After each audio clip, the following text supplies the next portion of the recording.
So we're already seeing Kamala Harris and trying to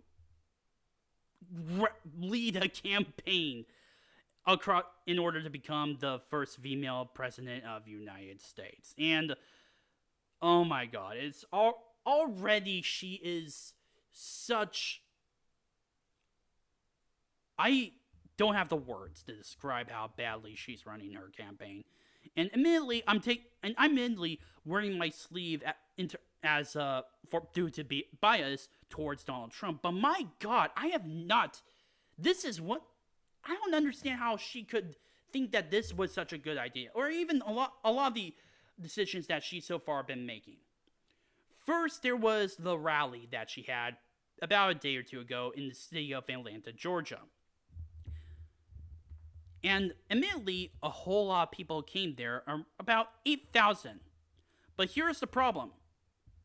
The stadium where she was at barely managed to fill that occupied spot, because that's the minimum capacity of that stadium, and that was it. And the reason why I believe that was the case was because Megan Thee Stallion was there, the rapper. She basically Kamala Harris tried to get people to come to her rally by paying Megan Thee Stallion and Quavo, I think it was. I don't know much about rappers anyway, so she managed to get those two to perform in her rally. And I'm pretty certain that's what's gotten a lot of people to get into those rallies. Because here's the thing. She had a rally in Philadelphia a few days ago. And it was inside of a high school gym, I believe it was, which could fill a few hundred people. They didn't even make it to 100.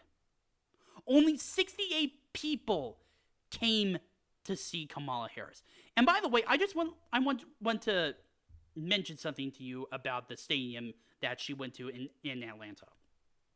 Yes, she barely managed to fill up the vacancy spots to nearly 8,000.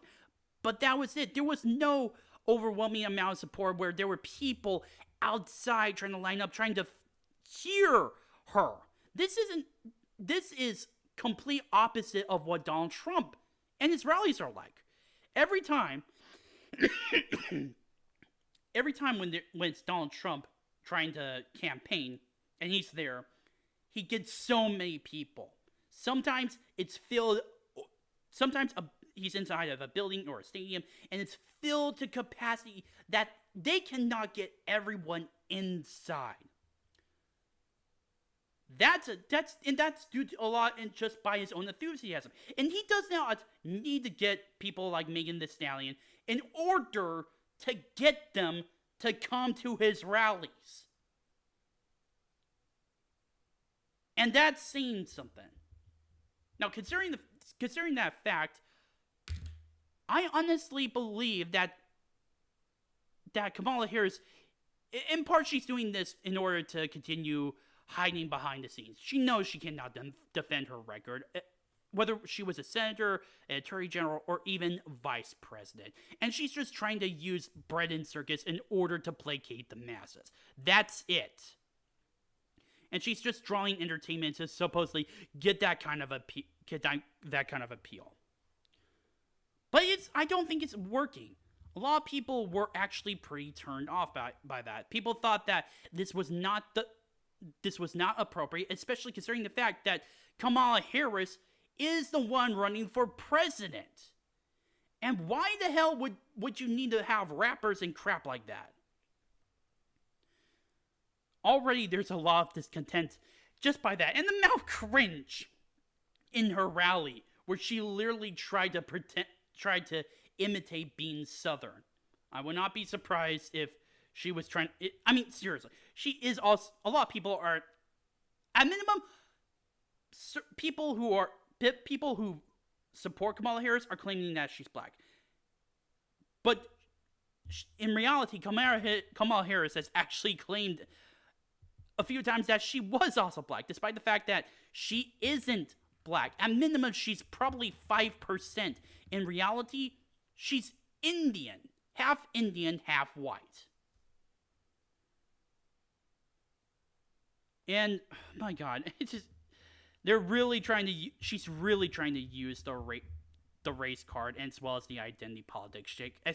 And that's especially considering the fact that you have to bring into mind the Zoom calls, such as the white men for Harris, the white women for Harris.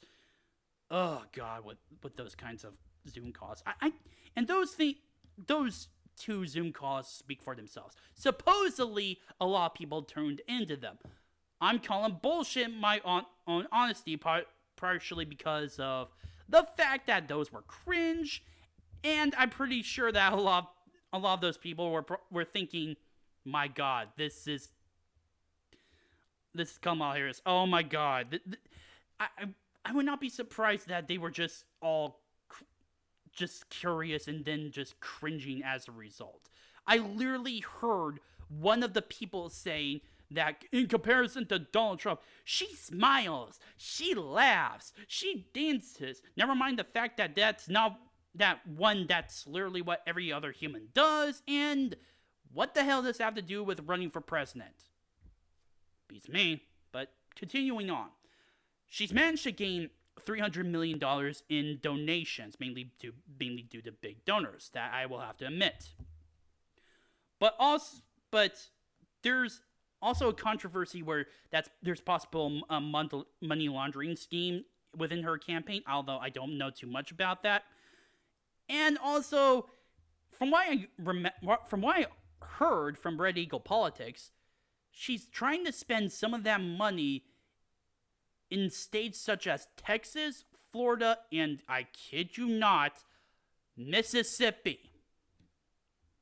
Yeah, Mississippi, that has consistently voted Republican for God knows how long and is hardline red, and somehow she believes that she can flip Mississippi by getting black turnout vote. Yeah, she's really going into id poll right now, that's not. Let's not get into this situation where apparently she's trying to be considered the mainstream media and all the memes that are supposedly supportive of her are calling her a brat, and somehow I'm trying to make it very awesome. By the way, that oh my gosh, we should have Kamala Harris as president. She is a brat. What the fuck? But by the way, if you ladies, I don't mind if a woman becomes president, but I'm pretty sure that whether it's a man or a woman and they try to label themselves as a brat in a positive way, that's not going to come out well to the rest of the general public. And plus, that still does not explain why you should become president. Why? What about public policy? That sort of shit. But then again, what the hell do I know? And then there's also the comments that she made where she called J.D. Vance, who, by the way, is Donald Trump's vice presidential nominee, weird. I'm not kidding. I'm not kidding. I swear, this is such low tier effort, by the way, in terms of trying to combat back against your political opponent. I've heard so many things from Democrats, like, we're a threat to democracy, the other side is extremists, blah, blah, blah, blah, blah. They're going to take away your rights, specifically for women, and shit like that. At least that tends to create an emotional, subjective feeling that would bring a lot of people to the vote. As much as I hate to admit it, that kind of emotional manipulation does have an impact in regards to voter outcome and for turnout. But to call your opponent weird,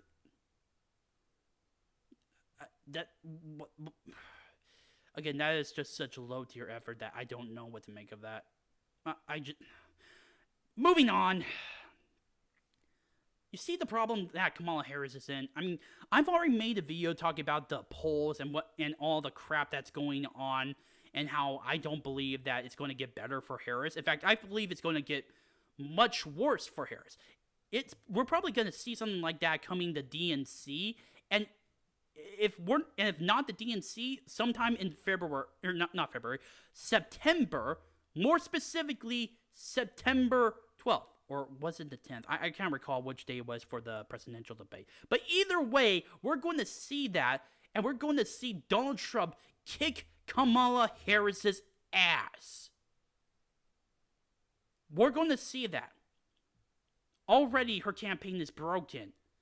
And she's already inherited it from Biden. Already she's screwing up big time, and it's causing a lot of potential supporters to cringe and just think, no, I'm not going to vote for her. Even people who are on the left, whether they're independents or Democrats, they're probably thinking, I don't want to vote for Harris, but I also don't want to vote for Donald Trump. And that could cause a good amount of people to just sit it out. How much, I do not know at this point in time. But I do know is that if she continues to act like this, and I would not be surprised if she does, probably with picking Josh Shapiro as vice president, this could crash her campaign. And we are already just seeing the very beginnings of that. My name is Noah Mihano, The Arc Truth. Please post your comments down below, like this video, and subscribe and share it with friends. Also, if you have any issues regarding my videos, such as how I speak, or any improvements I should make whatsoever, please put them down in the comment section down below, or directly message me. Thank you.